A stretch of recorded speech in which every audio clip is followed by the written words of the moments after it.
অনেক দিন আগের কথা। ফুরফুরি নামের এক গ্রামে বাস করত অনেক বসতি। সেই গ্রামের পাশে ছিল এক গহীন জঙ্গল। সেই জঙ্গলে বাস করত এক ডাইনি। ডাইনি বেশিরভাগ সময়ই বিড়ালের রূপ নিয়ে থাকত।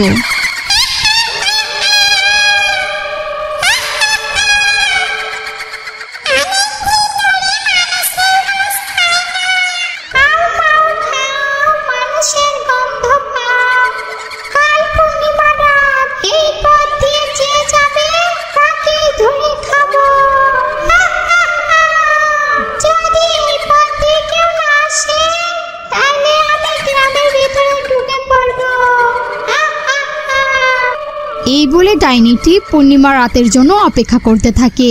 তারপর দিন কাটিয়ে রাত আসে। সেই রাত ছিল পূর্ণিমার রাত।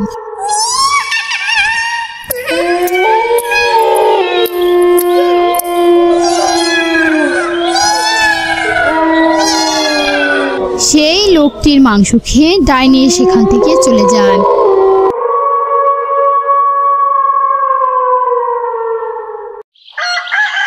পরের দিন সকাল হয়।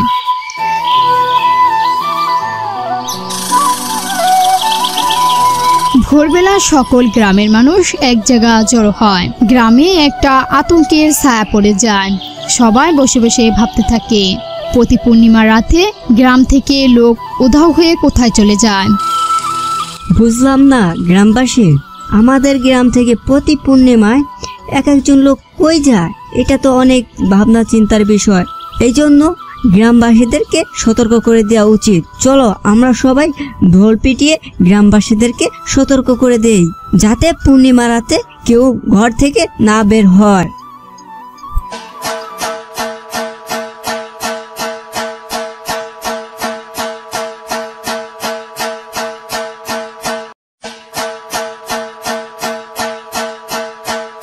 শোনো শোনো শোনো গ্রামবাসীরা, কাল পূর্ণিমা রাত। এই পূর্ণিমা রাতে ঘর থেকে কেউ বের হবে না। ঘর থেকে বের হবে না। ঘর থেকে বের হলে তোমাদেরকে ডাইনিটি খেয়ে ফেলবে।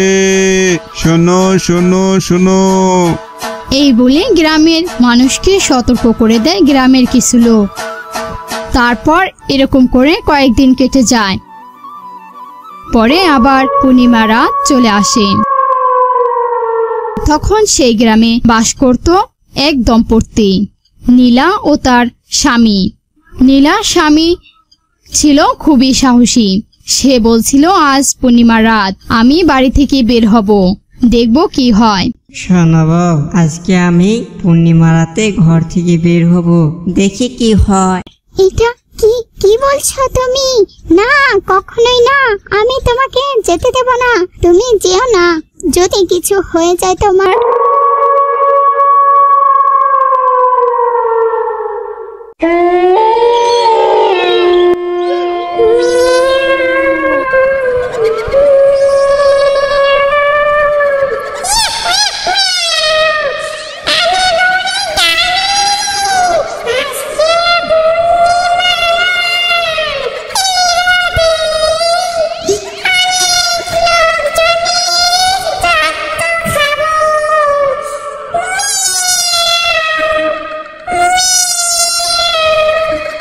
এই বলে ডাইনিটি গ্রামের ভেতরে চলে আসে।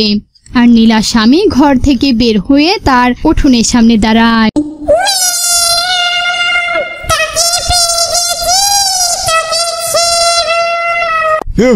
আমাকে কেউ না, দেখো প্লিজ, আমাকে ছেড়ে দাও, প্লিজ প্লিজ, দেখো আমাকে।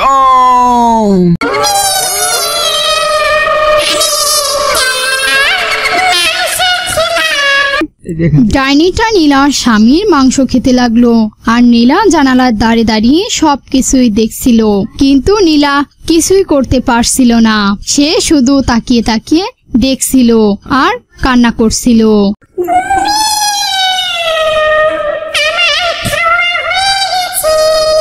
নীলার স্বামীর মাংস খেয়ে ডাইনি বিড়াল থেকে নিজের রূপে চলে আসে।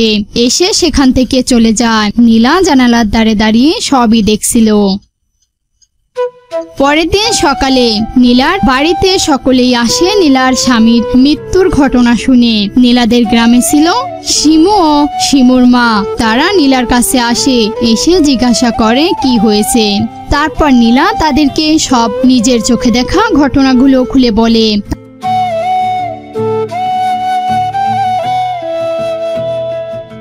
তার কয়েকদিন পর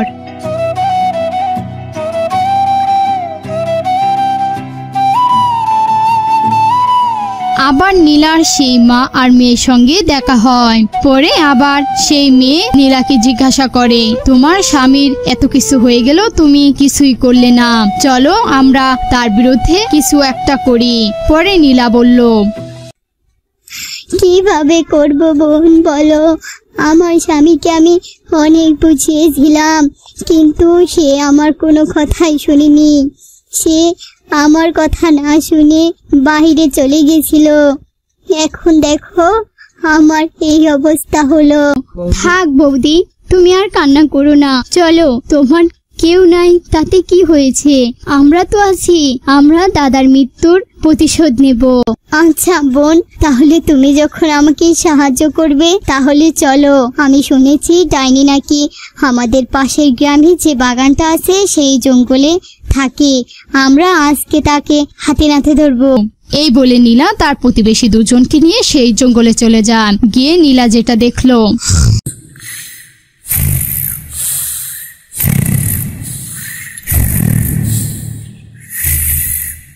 তারপর নীলা এই দৃশ্য দেখে গ্রামে চলে আসে। পরের দিন সকালে নীলা গ্রামবাসীকে এক জায়গা জড়ো করে সেই সত্য সকল ঘটনা খুলে বলে। তারপর, নীলা, তুমি এটা কি সত্যি? তুমি কি দেখেছো ডাইনি বিড়ালটা ওইদিকে থাকে? হ্যাঁ চাচা, শুধু বৌদি নয়, আমিও সাথে ছিলাম, আমি নিজের চোখে দেখেছি। তোমরা যখন দেখেছো, শোনো, আমার কাছে একটি তান্ত্রিক আছে। ওই তান্ত্রিক অনেক ধরনের মন্ত্র জানে এবং ডাইনি ভূত পেতনি যাবতীয় যা শয়তান আছে সব তার বশে। ও, তাহলে তো নরল জানে তান্ত্রিকের কথা। শোনো, তাহলে আমরা সবাই তান্ত্রিকের কাছে যাই। এই বলে গ্রামবাসী সকলেই তান্ত্রিকের গুহায় চলে আসে। এসে দেখে তান্ত্রিক সাধনায় আছে। মন্তন ছ ঘন ঝন ছ ত্রিং বিং ছটফট করা, ইং বিং ছটফট করা। কিরে, তোরা এখানে কি করতে এসেছিস? তোদের কি মতলব আর কি কারণে এসেছিস সব খুলে বল। তান্ত্রিক বাবা, আমাদের গ্রামে একটি ডাইনি ভূতের আশ্রয় হয়েছে। সে শুধু প্রতি পূর্ণিমা রাতে আমাদের গ্রাম থেকে একজন লোক নিয়ে যায়। ও তাই বুঝি? দাঁড়া, আমি দেখতেছি, আমি মন্ত্র পড়ে আমার ওদের কি হয়েছে দেখি। তিং বিং সং সা, ত্রিং বিং সং সা, ত্রিং বিং সং সা।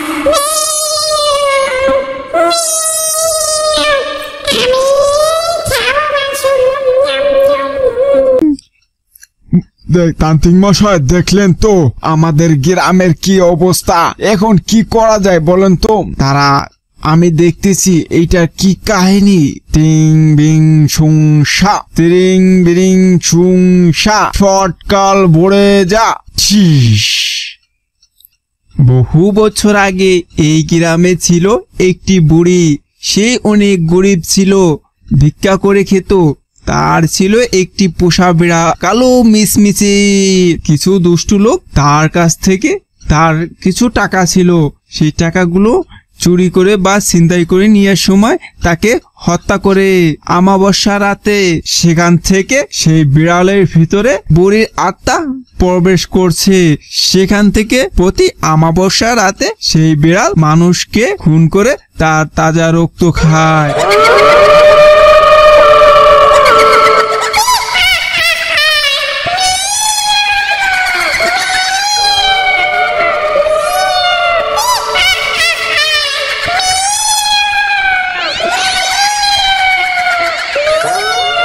তাহলে তান্ত্রিক মাসে এটা করণীয় কি?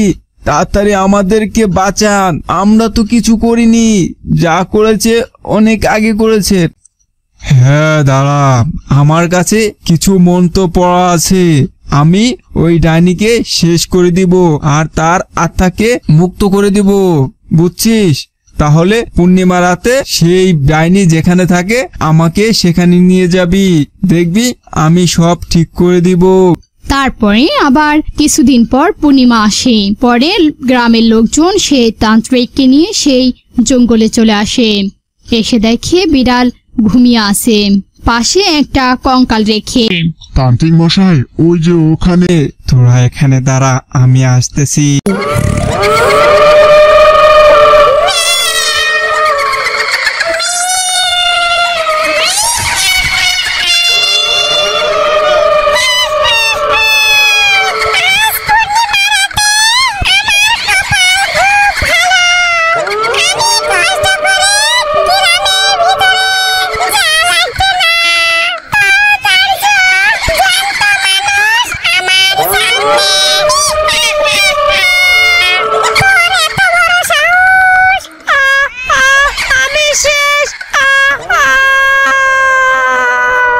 তারপর সেই ডাইনিটার বিনাশ ঘটে।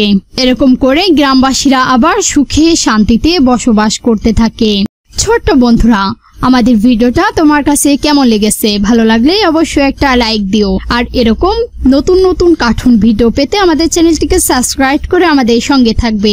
ভিডিওটা সম্পূর্ণ দেখার জন্য ধন্যবাদ।